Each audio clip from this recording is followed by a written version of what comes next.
Assalamualaikum warahmatullahi wabarakatuh. Apa khabar semua anak-anak murid mukadimah yang disayangi oleh Allah Subhanahu Wa Taala pada hari ini? Didoakan kamu semua sentiasa dalam keadaan sihat sejahtera dan kita sama-sama bersemangat untuk meneruskan pembelajaran kita pada hari ini insya-Allah. Okey, pada hari ini kita masih di topik yang sama iaitu beriman kepada Rasul. Hari ini kita akan masuk subtopik yang kedua dan yang ketiga. Sebelum ni kita dah belajar, dah tahu pengenalan mengenai beriman kepada Rasul, mengenai Nabi dan Rasul. Jadi, jom kita tengok apakah topik yang kita akan belajar pada hari ini.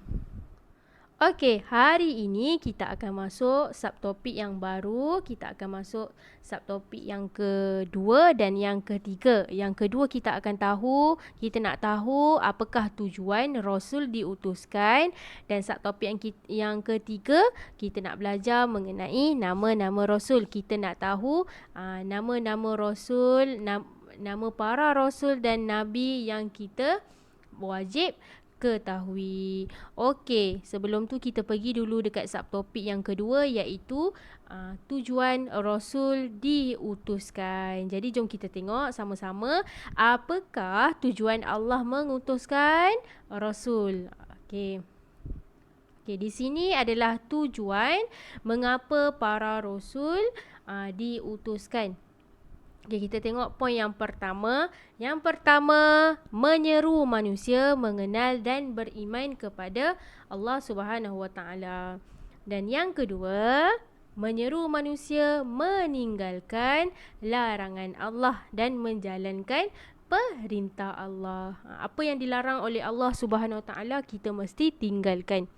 Okey, yang ketiga, mengajar manusia cara beribadah dengan betul. Sebab apa yang diajarkan oleh Nabi dan Rasul yang berpandukan Al-Quran dan As-Sunnah, kita boleh beribadah dengan betul.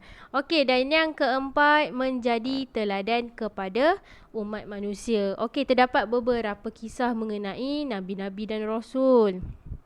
Okey, berdasarkan kisah itu akan menjadi teladan kepada kita umat manusia.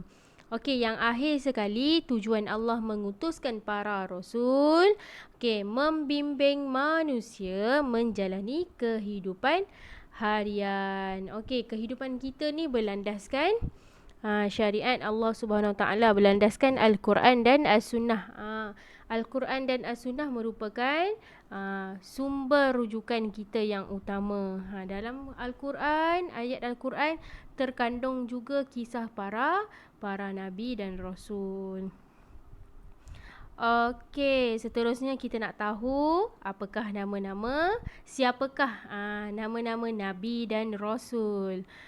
Okey, di sini jumlah yang wajib diketahui adalah 25 orang. Inilah nama-nama Nabi dan Rasul. Okey, Mukadimah ada sediakan muzik, lagulah mengenai 25 nama-nama Nabi dan Rasul.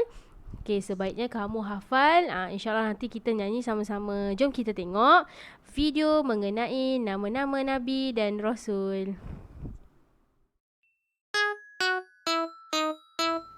As-salatu ala nabi wassalamu ala rasul wal anbiya'il mursalin kulluhum mukarramun. Selawat ke atas nabi, sejahtera ke atas rasul, nabi-nabi yang diutuskan, mereka semua adalah mulia.